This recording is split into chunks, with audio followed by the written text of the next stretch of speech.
Paz do Senhor, meus irmãos, graças a Deus. Hoje, nossa lição de número 6, o nosso tema é as sutilezas das ideologias contrárias às famílias. Aqui no nosso texto áureo, né, que está em Gênesis capítulo 2, versículo 18, diz assim: E disse o Senhor Deus, não é bom que o homem esteja só. Far-lhe-ei uma adjuntora que esteja como diante dele. Ou seja, Deus criou a mulher, não é para servir o homem, meus irmãos, era para viver com o homem. E homem e mulher, homem e mulher possa constituir família. Verdade prática. Dentre os muitos perigos que a sociedade contemporânea enfrenta, estão aqueles de natureza ideológica que planejam destruir a família. Então hoje, a questão da ideologia, né, que alguns falam, não, irmãos, a questão não é defender, eles não estão defendendo uma causa somente. Eles querem fazer uma propaganda daquela causa. Eles não estão querendo conscientizar as pessoas. É claro que para nós temos a mentalidade de ver, não, isso não é para mim, isso está errado. Mas eles apenas não fazem isso de te dar a escolha, de você escolher o que é certo e o que é errado. Não, isso é errado. Ou isso é certo. Não, eles não querem te dar essa escolha. Esses movimentos que se fazem não querem dar a escolha.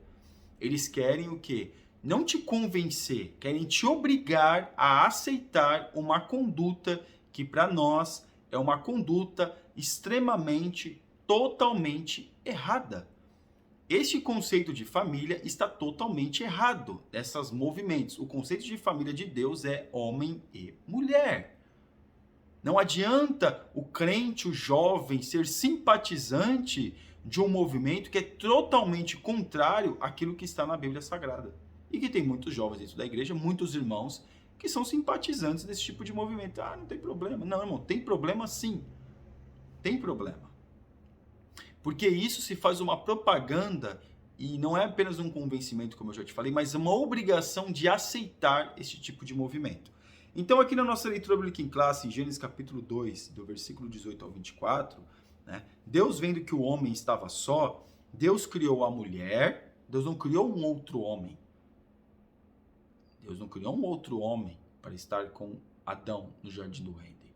Deus criou uma mulher igual, semelhante, com órgãos diferentes, genitais diferentes, né, para que pudesse fazer companhia, né, para o homem e o homem pudesse fazer companhia para a mulher, para que os dois pudessem desfrutar de tudo aquilo que Deus criou. São iguais, são semelhantes a Deus. Semelhante não é igual a Deus, meus irmãos, é semelhante a Deus. Mas com órgãos, né, com o corpo, com órgãos, claro, iguais, com funcionamento, mas com alguns órgãos diferentes, com alguns funcionamentos diferentes. Então veja que quem cria o homem e quem cria a mulher é o próprio Deus. Amém? E aqui na nossa introdução, nesta lição, mostraremos que a família é um projeto de Deus e que há valores fundamentais sobre os quais ela está edificada. Tratamos aqui também dos perigos que rondam a família cristã. O que está rondando a família cristã? Velhas práticas como a infidelidade conjugal, bem como os modelos alternativos de construção familiar, são perigos que demandam nossa atenção. É claro, hoje alguns crentes, né, algumas pessoas têm aberto igrejas de inclusão, né? E as pessoas, não, agora pode. Então a pessoa pode fazer isso? Não, irmão, não pode. A pessoa pode fazer o que ela quiser, mas biblicamente falando, está errado. E aqui no tópico 1, a família é projeto de Deus, uma instituição divina. Quando consultado pelos fariseus sobre a questão de divórcio, Jesus responde: portanto, que Deus ajuntou, não separe o homem. Foi aquilo que nós já estudamos na lição de número 4. Mas aqui, nós vemos que Deus ele constitui a família, aqui não é agora a questão do marido e mulher, Deus constitui a família para que pudesse ser uma sociedade. A sociedade que forma a sociedade. Porque quem forma a sociedade que nós temos é o conceito família. Porque quem gera os filhos é a família. A família que gera os filhos. O homem e mulher que gera os filhos. O homem e mulher que gera Estado. Homem e mulher. Sexos diferentes. Sexos iguais não gera Estado. Ah, mas se uma mulher com uma mulher, não gera Estado. Ela precisa o quê? De ter algo do homem, seja numa clínica dessas clínicas aí que injetam sêmen do homem, algum mecanismo que tenha parte do homem ali. Então nós vemos, meus irmãos, que o conceito família é um conceito que Deus criou. Foi Deus que criou o conceito família, para que a família pudesse o quê? Desfrutar daquilo que Deus já preparou. A célula máter da sociedade. No contexto social, a família é a primeira instituição a ser estabelecida. Então, a primeira instituição a ser estabelecida é a família. A família como sociedade. A família como algo que Deus estabelece como primeiro. A família é a base da sociedade. A família é a base, em todos os âmbitos, na igreja, a igreja é constituída de famílias. Aqui no tópico 2, fundamentos da família cristã, o casamento monogâmico e heterossexual. No contexto do Novo Testamento, o casamento é monogâmico, isto é, o indivíduo só pode ter um cônjuge, ou seja, nós, na nossa sociedade, e Jesus também falou sobre isso, o apóstolo Paulo falando para Timóteo também sobre isso, que o marido tem que ser marido de uma só mulher, o homem tem que ser marido de uma só mulher, tem que ser o quê? Um casamento monogâmico e um casamento heterossexual, ou seja, um casamento entre homem e mulher. Irmãos, nós temos sim que respeitar as pessoas, pode ser quem for, mas aceitar as suas práticas, nós não podemos.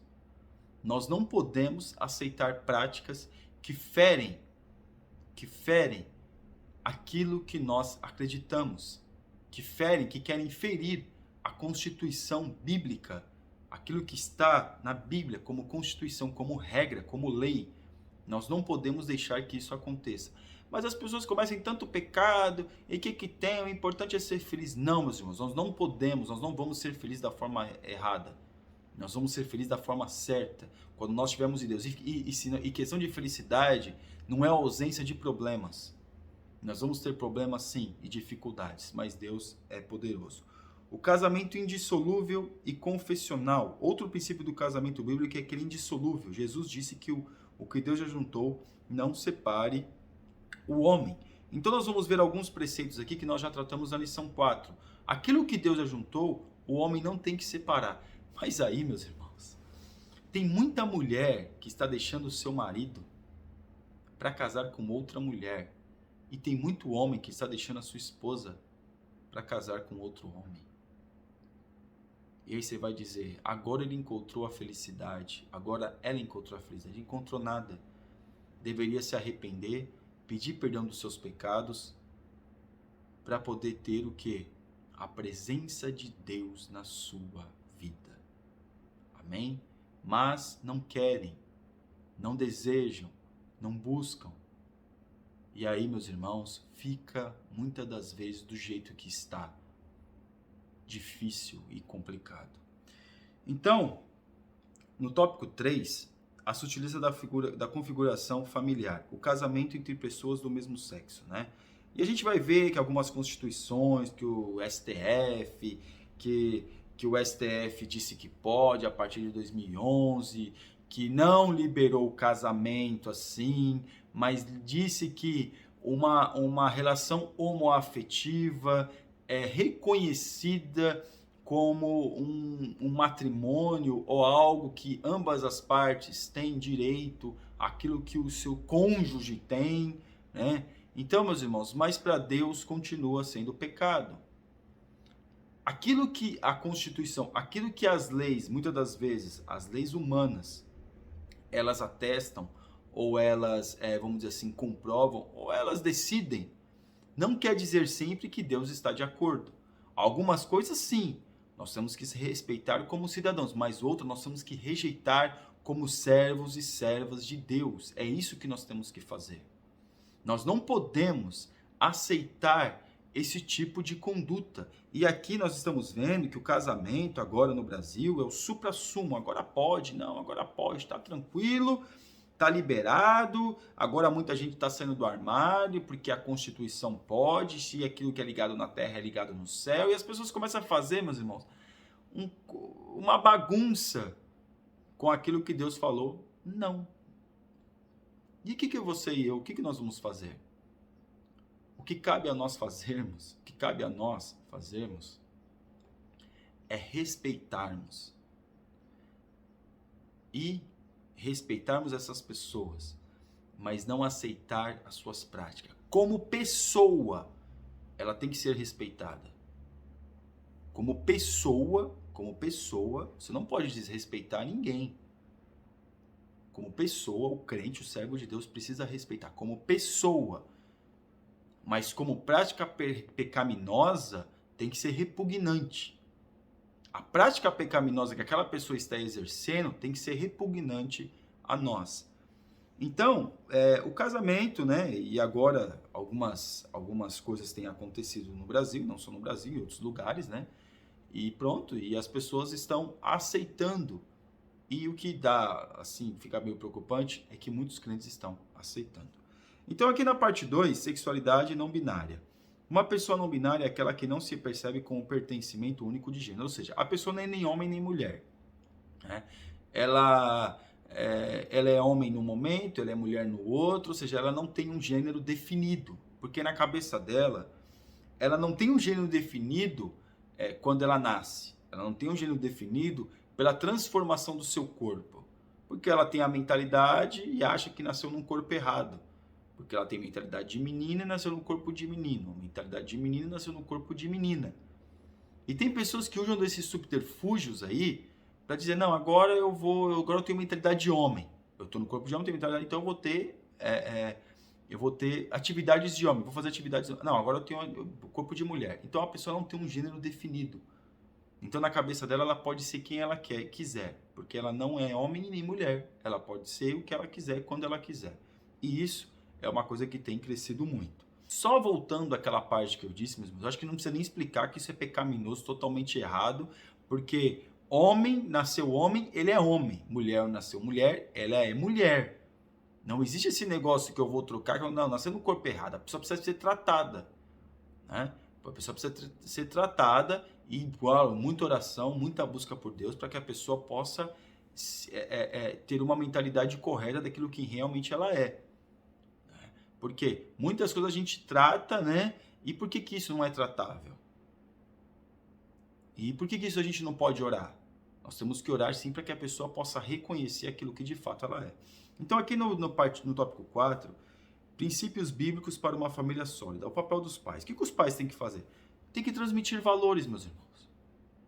Aqui nessa parte aqui está falando que o princípio da educação para os seus filhos é transmitir os valores, é transmitir os seus valores. É a esposa, os pais, o pai, a mãe, transmitir os seus valores para os seus filhos. Mas aí a pergunta que fica é que tipo de valores eu estou apresentando, eu estou passando para o meu filho? É uma pergunta. Porque eu acho que meu filho tem que ser uma bênção. Mas eu passo valores de bênção para ele? Eu estou dando exemplo para ele? Então o filho, ele vê muito a vida dos seus pais. Ele assiste, a primeira vida que ele assiste é a vida do seu pai e da sua mãe, da conduta dos seus pais dentro de casa. E o papel da igreja? A igreja, meus irmãos, claro, uma igreja forte é uma família forte. E uma família forte é uma igreja forte. Então nós vemos que a igreja e a família têm que andar ali ligados, têm que andar juntos e unidos para que os seus filhos, para que a sua família, para que as pessoas que frequentam a instituição igreja venham ser fortes, para que a igreja venha cada vez se fortalecer, para que as portas do inferno não prevaleçam contra a igreja. Então uma família deturpada, uma família sem identidade, uma família sem valores, filhos sem valores, vai trazer futuramente por uma igreja sem valor. Uma igreja sem valor, uma igreja que não tem uma doutrina, uma igreja que não tem um fundamento bíblico, vai trazer para esta família uma deturpação, uma apostasia acerca daquilo que é o evangelho. Amém? E aqui a nossa conclusão. Chegamos ao final de mais uma lição bíblica. Vimos que a família está sob ataques, desvios, sutis, procuram ataques. Desvios sutis procuram desconstruir o projeto da família tradicional. Velhas práticas como a do adultério estão sendo vendidas como para famílias como normal e até mesmo necessária para turbinar o relacionamento, o engodo do diabo. Nesse contexto de desconstrução familiar, os pais devem mais do que nunca afirmar e inculcar nos filhos os valores da fé, uma vez foi entregue aos santos. Então, mais do que nunca, pai e mãe, ensinam os valores para os seus filhos. Infelizmente não, os filhos uma hora vai ter que se deparar com tudo isso que está acontecendo e eles vão estar preparados para enfrentar essas coisas. Amém? Você ainda que não é inscrito no nosso canal, está convidadíssimo a se inscrever e que Deus te abençoe em nome de Jesus. Deus abençoe.